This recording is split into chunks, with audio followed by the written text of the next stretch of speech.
So in this day and age, we're all so busy, and by the time we get home at the end of a long day, the last thing we want to do is cook.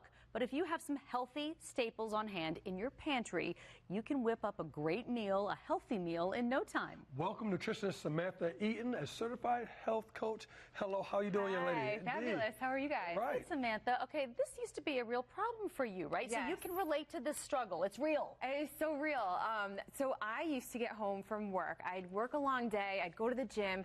I would be exhausted and I would be famished, right? So I'd go in, go to my pantry, open it up, and just rate it, binging on anything I could find, especially those sweet foods, salty, crunchy foods. And that happened for a few reasons. So the first was I didn't eat enough food during the day. So of course I was hungry later, right? The second was I didn't plan ahead, so I didn't have wonderful food in my fridge just to heat up and eat.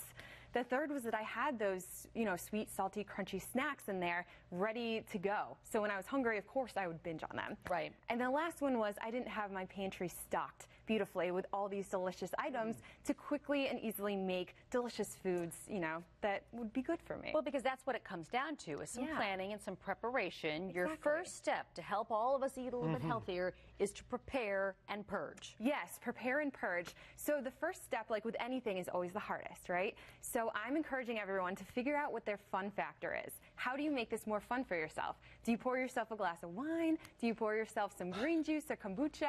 No. You put on your favorite music. Green juice? No. Whatever your, Yes.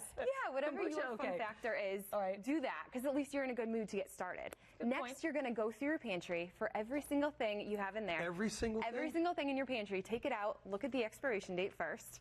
If it is not expired and if it's unopened and you know you're never going to eat it, put it in a box and don't eat it. Okay. If it is not expired and you do want to eat it, set it aside. Everything else, throw away. Okay. If you're not going to eat it, if it's expired, just get rid of it. You don't want it gucking up your pantry. That's right. Most people are really surprised how many expired items that they have in their pantry. So you're going to get it nice and clean to move into step 2, which is to clean it out and, get organized. So now you have an empty pantry. You're Okay. going to wipe down all your shelves. You might want to put a nice liner. I brought one of these. Put one of those in there if you want to get fancy. You can get some storage containers, some bins if you want to get extra, good in that sense. That helps a lot, actually. It does. If you get those containers and then put Organization. like with like, just like you do Yes. in your closet, organize So all true. that stuff that way. If you like labels and you have a fun label maker, Right. great time to break that out. So now that you're all organized, you have a nice, clean, empty space. Step 3 is to stock it up. So that's the question. What are we putting in Yes. there? What are we stocking it with? So it's important as you go through, like you said, to store like items together. So it's really easy to find things quickly. If you have all your oils and vinegars together, your grains together, your ingredients for making sweet treats together, it helps you find things quicker. If you do want some not so nutritious foods in there, think about where you want to put them. If you have them front and center, you're going to see them and want them every single time you open it. So maybe store them off to the side so they're out of sight, out of mind. And then if you have kids, keep in mind they can reach, certain areas. So don't put anything in there that you don't want them grabbing and taking with them. So be a little strategic if you have kids. Okay. So for stocking, I tried to organize this as best I could. But if you look on that end, that has more of the whole grains. So you're looking at brown rice, quinoa, lentils, millet is really good. I love brown rice pasta, oats. Store those together. Those are great for whipping up quickly. I have a rice maker that is fantastic for making like any of those things quickly. And it probably allows you to get substitutes. So you have to substitute a dish for something, you can just substitute it 'cause Exactly. it's not Anything, it's all interchangeable. Yeah, Okay. a lot of people go very strict to recipes, but everything's interchangeable. Okay. You don't have to stick with things so strictly. Next, you want to go to oils and vinegars. I love having a good olive oil on hand for making dressings. This one is from Pour Olive Oil. It's a flavor infused version, so there's herbs in there and it tastes delicious. It's great for adding super quick flavor. You put that in there, you get some healthy fats and flavor very quickly. Apple cider vinegar is another great one. I love this coconut aminos. It's similar to soy sauce, but instead of soy, it is made of fermented coconut, but it tastes exactly the same. Okay, so it's a that's good healthy swap. substitute. All right. Exactly. Canned items are a great swap, especially beans. Beans, canned beans versus regular beans, they take a whole lot longer to make. So this is a good shortcut. With canned items, look for non-BPA lining. See how it has it labeled right there?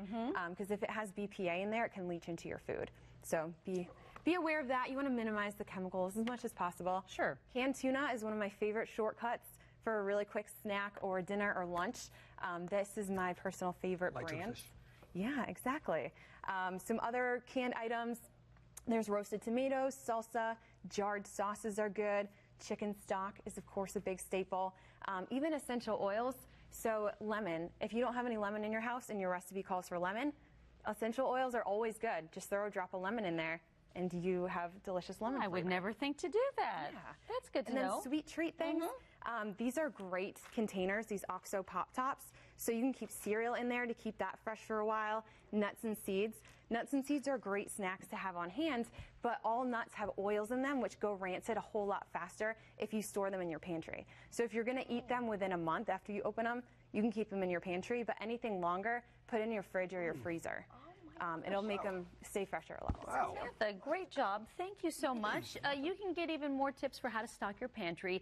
HealthyEaton.com/Charlotte today. Note the spelling of Eaton. That is her last name. Oh, I have a Healthy. download, a free download for everyone. Yeah, it's a that's great. checklist that you can get on that site too. So you can have all your staples, go down the checklist, and set yourself up for success. Well, that is very thoughtful of you. Thank you so much. Good job, Sam. We appreciate it. you. All right.